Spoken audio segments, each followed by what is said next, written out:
Kinumpirma rin po ngayong umaga na nagbitiw sa pwesto Kanina pa po nagkakaproblema. Opo. Kinumpirma na nagbitiw rin din po sa pwesto si Justice Undersecretary Jojo Cadiz. Ano pong dahilan nito? Ang sa aking pagkakaalam ay nagbigay lang po siya ng courtesy resignation sa DOJ. Pero kung ano po ang dahilan po nito, wala po tayong personal na knowledge. Kasi magkakasunod po sa ICI naman nagbitiw itong si ICI Commissioner Singson. Ano pong thoughts dito ng Palasyo ng Malacanang? Ano po, again? Sorry po. Opo, magkakasunod po kasi yung mga nagbitiw, pati si Commissioner Singson sa ICI. Ano pong thoughts dito ng Malacanang?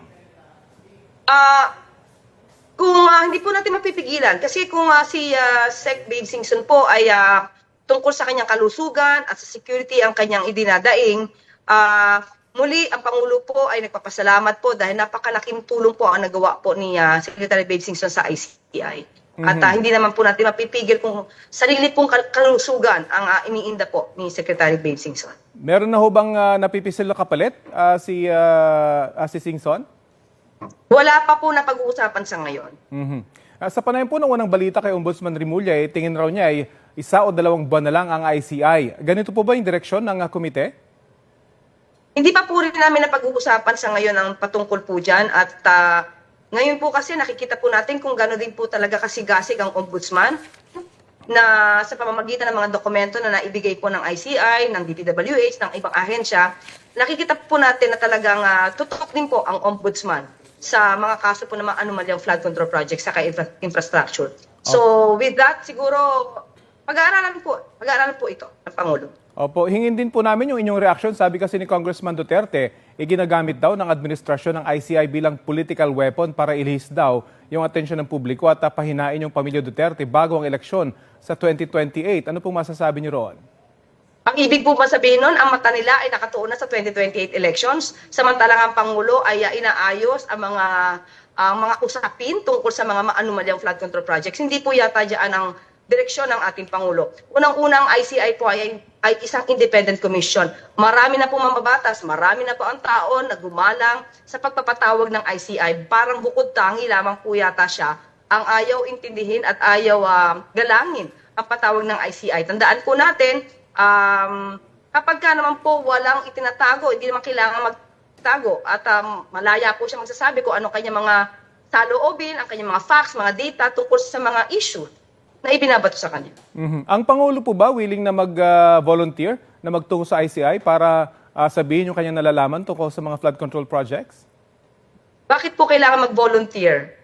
Siguro po kung sino man po ang nag-akusa sa kanya, ang gusto po ng Pangulo, pumunta po siya sa Pilipinas. Dito niya panumpaan ang kanyang mga bintang. Nakapag-desisyon na po ba kung magtatakda ng monetary reward sa makapagbibigay ng impormasyon sa ika-aresto po ni dating Ako Bicol Party List Representative Zaldico?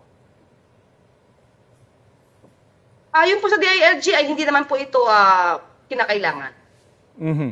So hindi po kailangan, pero ang panawagan po nila sa publiko, lalo na sa mga Pilipino abroad, magsumbong, magbigay ng impormasyon. Kung makikita nila itong si Zaldico, hindi ba makatutulong kung meron ding monetary reward? Pag-aaralan po yan dahil ngayon po ang sabi po ng DILG ay hindi pa po napapanahon. Anong masasabi niyo po ilang araw nang hindi nagpapakita sa Senado si Senador Bato de la Rosa? Siya naman po ay dating pulis, siya naman po ay mamabatas at alam po natin na dapat lamang sumunod sa batas at hindi po magandang bigyan ng advice na siya'y magtago at hayaan na lang natin ang pulis ang maghanap sa kanya.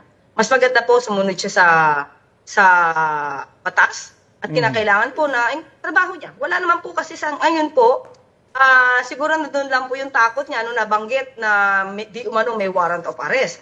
Pero sa ngayon po ay wala naman pong pagtukoy sa nasabing issue. So wag niya po sanang i-shortchange yung mga taong bayan na bumoto sa kanya. At kailangan po magtrabaho talaga. Panghuli na lamang po, lusot na sa ikalawang pagbasa ng Senado yung 2026 National Budget. Sa tingin niyo po, kaya mapipirma ito ng Pangulo bago matapos ang taon? Ayaw po ng Pangulo ng reenacted budget. Alam po ng lahat yan.